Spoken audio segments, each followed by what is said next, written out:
Big mama, big mama, big mama love to walk on the street.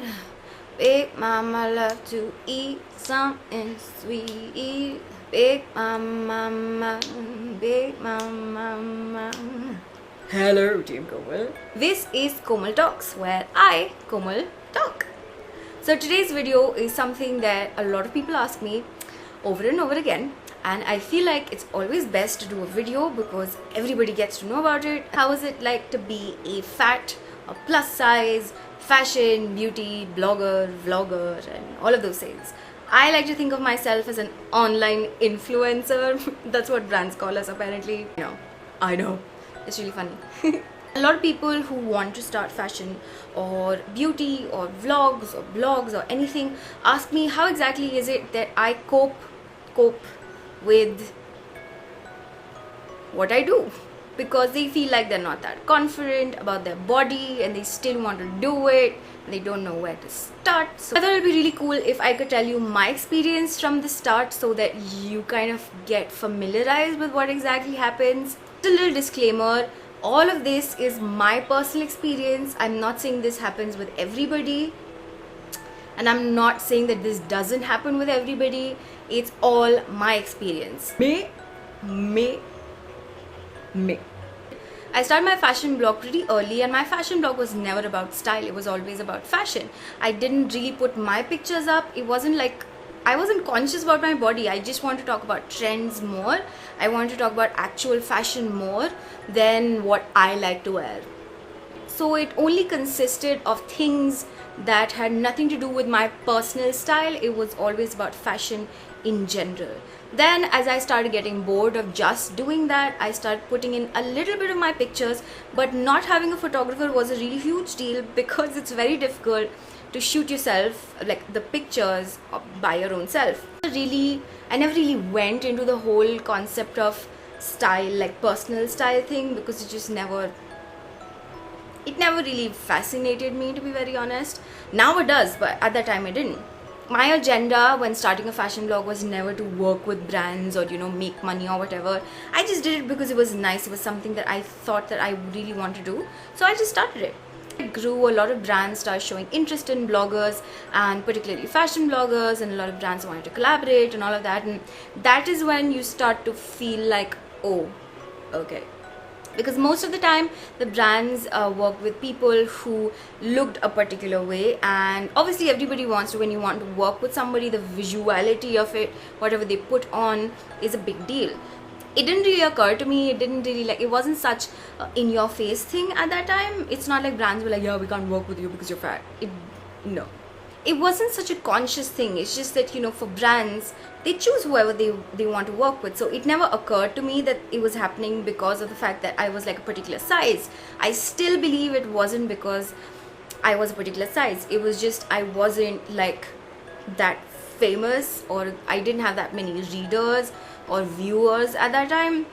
I always thought it like that, so it never really occurred to me that it could be because of my size. However, there was a time where a brand called me up. The collaboration was completely fixed. They had to do a photo shoot with me and all of that, and I just assumed that they had seen me and they knew what I looked like, but they didn't. Everything was completely fine. There were supposed to be 3 other bloggers with me, so I was the 4th one, and they had to do a photo shoot. A day before the actual shoot, I was asked what size clothes do I wear, because they had to style or something like that, right? I told them the size, and they asked me to send in particular pictures, which I found to be like really weird, because I thought that they had seen me before, but apparently they hadn't. I sent them a picture, I sent them my size, and they stopped replying to emails. I kept on asking them that, well, where do I have to come? What's the address? What's the number of the place? What is happening? Can you please tell me what is happening? Tell me what is happening. There was no reply.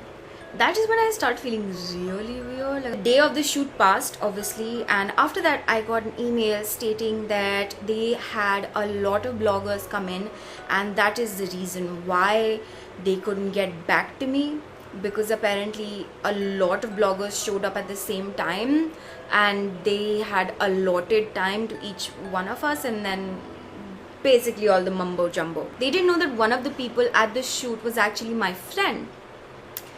So I just asked her, I was like, what is happening? Like, I said, no, there was not any other blogger, it was just 3 of us. What? I got to know that they shot only with 3 people. I was supposed to be the 4th one, and suddenly, magically, I was told that there are so many people, and then it ends up that they only had 3 people in. And I really genuinely felt, that was the time I think I felt like fashion blogging wasn't for me, because I felt that I thought people were bigger than that, you know. I thought it was more about what you thought, what you believed in, what you wrote, your work. Because most of the fashion journalists that I had seen, all of the fashion editors, none of them was skinny, none of them looked like supermodels, everybody looked normal apart exception of like 1 or 2. So I thought, if the journalists could be like that, why can't we as bloggers just look like what we look like and still be fine as hell? But I was wrong. That is the time that I was like, you know what, I feel like my personality is too big just to be a blogger, and if this is what is going to keep on happening, I might as well just stop doing it. But then again, you know, I really didn't want to stop doing it because I really liked doing it, and I was like, ugh. So I kept on doing my blogging, and then I just started YouTube because I felt like in videos my personality could come out more, and I started doing it, and I kept on doing it. And now that I have a lot of viewers and brands know that, their attitude towards you is completely different. Okay guys, I'm pretty sure the same brand, if they wanted to work with me now, my size wouldn't be a problem now to them. I can guarantee you that much. Sometimes brands have a separate mentality, and no 2 brands think alike. There will be a brand that will think about numbers and they will go with people who have bigger numbers, and then there are brands who actually don't give a shit about numbers. They care about what a person looks like, what their personality is like, and if the person matches with the sort of ideas of the brand. And that is something that is there with a lot of brands, and that's what I've learned from working in the industry for that long period of a time. For brands, we are nothing but business, and you need to understand that. You cannot say that if I get skinnier, or if I get bigger, or if I get the perfect body, brands will want to work with me more, because they won't. For them, they always have an agenda. They always have a campaign. I'm not saying the brands are evil. I'm just saying it's a business for them. It's not charity, guys. Brands don't want to work with something because to make the other person feel good. It's business, and it's a normal thing. In order for them to make money, they have to do campaigns. If they want to do campaigns, they want the perfect people for that campaign. So if they have a campaign of, you know, natural stuff and, you know, women of different sizes, it's not necessary that they're just going to work with me. They might work with other people just because of their size. But what if they want somebody that can do fabulous eyeliner? Then they come to me because I'm amazing at winging it in life. Now my understanding of my size vis-a-vis working with brands, or just my identity in being a fashion, beauty, lifestyle blogger, whatever, is that it really truly does not matter.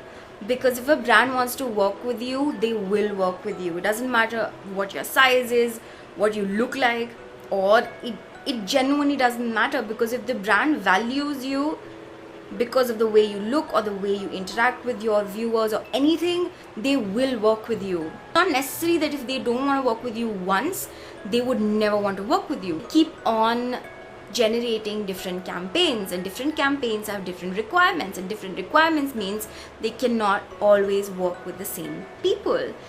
That's what I've learned throughout all of this. So whoever wants to start being a fashion, beauty, lifestyle, vlogger, blogger, anything, just do it, guys. Don't do it because you want to work with brands. Just do it, okay? Your value is not equated to how many brands you've worked with. Your value is how many viewers actually trust you. According to me, that's where I feel my value is. I know it's not the same for a lot of people, but for me it is like that. I value myself high in my mind because I know a lot of people trust me. You need to put yourself as you are online, and if people like it, it's good. If people don't like it, it's good again. At least you know that you put your true self out there. That's precisely what I do. I really don't care about what people say about me. Well, sometimes I do, but everybody that asks me how am I so confident about my body, it is because I know this is the only thing that I have to work with. And I know that I have to stand up for myself, for the way I look, for the way I am, because there's no other way of me to exist, because this is who I am. Unless I change tomorrow, that's a separate thing. If it's a gradual change of my personality or my body, it's completely separate than if I'm consciously trying to change myself to get somewhere. If you want to start a fashion blog, a beauty blog, a fashion channel on YouTube, anything, guys, just remember there's only you, and that's what people are interested in. Brands will come and go. They would always want you to do something or the other, but if you have a true relationship with your readers or viewers, that's what counts the most, according to me. Now is the time for Team Komal Leader of the Week. If you guys don't know what Team Komal Leader of the Week is, I basically pick one person every week who has been supremely interactive on YouTube, Facebook, Instagram, Twitter, anywhere. People that have been extremely active throughout social media and my channel, people that have been commenting or liking the videos or anything, basically supporting me a lot. I like to say thank you to those people by announcing one person as a Team Komal Leader of the Week, and I send them a tiny present from my side. So the Team Komal Leader of the Week is Shilpa. On Twitter, her name is I Heart Food Forever. Wow, that's like the motto of my life. Shilpa is very interactive on all social media plus my channel, and I thought it would be really cool if I can make her the Team Komal Leader of the Week. And thank you for all of the support, Shilpa. It means a lot to me. And yeah, I know a lot of you are extremely interactive, and I know sometimes you might feel like, oh, she picked somebody else, but guys, I do this every single week, so please don't worry. Shilpa, please send me your full name, full address and phone number to the email address mentioned in the description box. So open the description box and send me all of your details there. And yeah, that's about it. I hope you guys like this video, and if you did, then subscribe.